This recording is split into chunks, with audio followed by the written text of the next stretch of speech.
existe no Brasil a banalização de conceitos, né? Banalização do sentido das palavras. Uma delas é ataque. Tudo virou ataque. A crítica dura vira ataque. A crítica dura vira uma destruição. Isso é uma perversão, inclusive, do ambiente democrático. É a imposição de conceito autoritário, porque se você considera tudo ataque, se você transforma tudo em ataque, a sua reação, portanto, será também à altura, né? Será uma reação atacante. Você impõe, portanto, você coloca a briga de rua como um método, você coloca o vale tudo como um ringue. Por que eu estou dizendo isso? Porque também outra palavra que está muito banalizada, tudo é golpe. Quando o golpe aparece, o sentido da palavra está tão erodido que as pessoas tendem a não acreditar que está pegando fogo de verdade, se você grita incêndio o tempo todo. Andreasa, você acha que o que houve em 2022, no final de 2022, e depois no 8 de janeiro, não compõe um movimento golpista? Sim. Eu acho que Jair Bolsonaro liderou o movimento golpista, pelo que, sob o estrito processo legal, deverá ser punido. Aquilo foi uma tentativa de golpe. Mas por que eu estou questionando o conceito de golpe aqui, então? Porque aquilo foi uma tentativa de golpe. O que aconteceu entre terça-feira e ontem no Congresso não foi um movimento golpista, gente. Porque reparem a reação bizarra digamos assim, do governo, dos governistas do parlamento, ao motim, ao assalto ao Congresso, ao sequestro do Congresso, aquela paralisação forçada, obstrução física que houve entre terça e quarta-feira no Congresso. Reparem as reações. Aquilo sendo tratado como golpe, como uma tentativa de golpe. Hipocrisia. Discurso intelectualmente desonesto. Os hoje governistas, petistas, pessoalistas, linha auxiliar, em graus diferentes, já fez tomada física, obstrução física do parlamento algumas vezes. Eu não me surpreendi com aquilo que aconteceu ontem como algo que pousou sobre o parlamento de repente. Eu observei aquilo ali como o uso pelos bolsonaristas de precedentes. A linguagem vai sendo corrompida. A linguagem legislativa vai sendo corrompida. A destruição do instrumental legislativo, que é a democracia representativa, casa do diálogo, da negociação, isso vai sendo corrompido pela chantagem.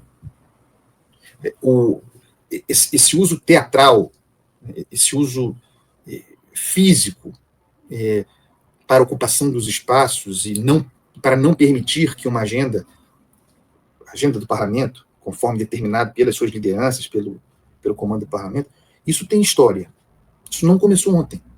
É importante falar sobre isso, porque aqui nesse programa a gente fala sempre sobre precedentes, né?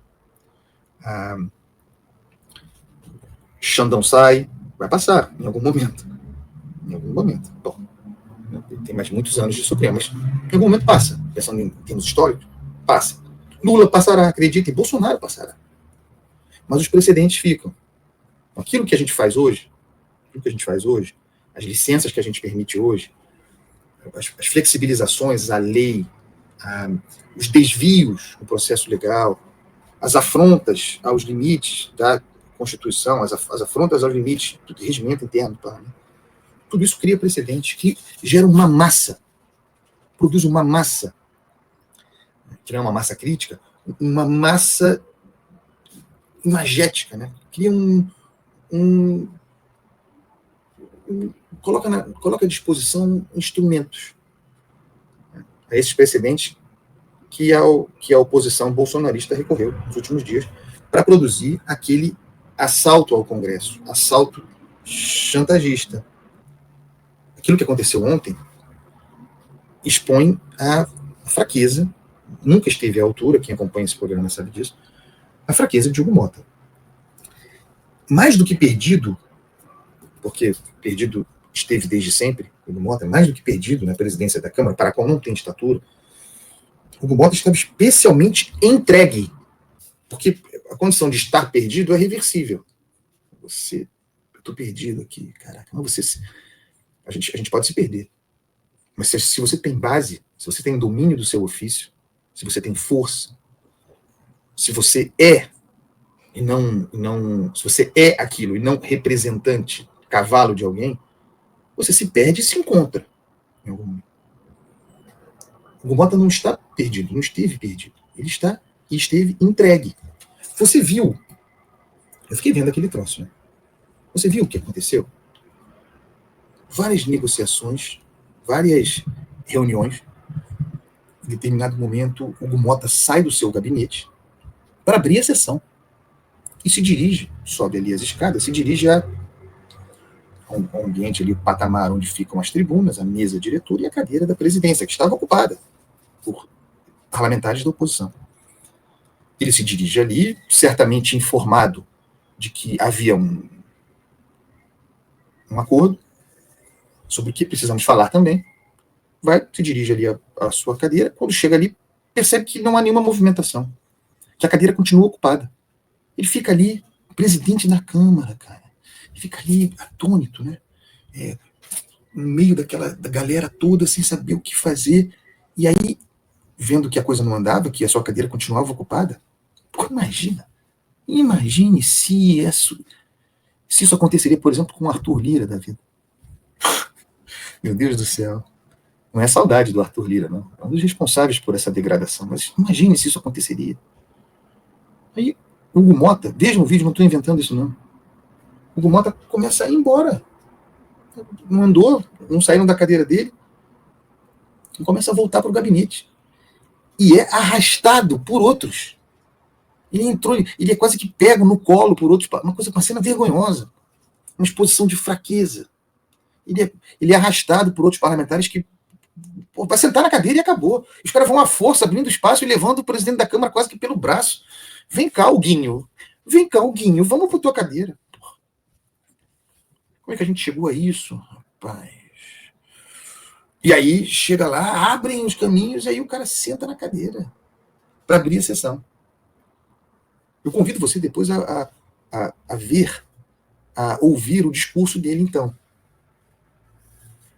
No primeiro momento você vai considerar, olha, um discurso sereno, de pacificação. Eu vi um discurso dopado. Não estou dizendo, pelo amor de Deus, que o presidente da Câmara estava medicado. Não é isso que eu estou dizendo. Estou usando a ideia do dopado, do entorpecido, para mostrar que o discurso não indicava serenidade. Ele indicava, caraca, o que eu estou fazendo aqui? O que eu estou fazendo aqui? Eu não tenho a menor ideia do que estou fazendo aqui. Eu não fui eleito para isso. Eu fui eleito para representar um grupo de poder, que não poderia continuar, Lira não poderia ser eleito novamente. Eu fui eleito para defender corporativamente as emendas parlamentares, meu Deus do céu, para garantir isso. Esse troço, pô. Essa quantidade de problema. O que eu estou fazendo aqui?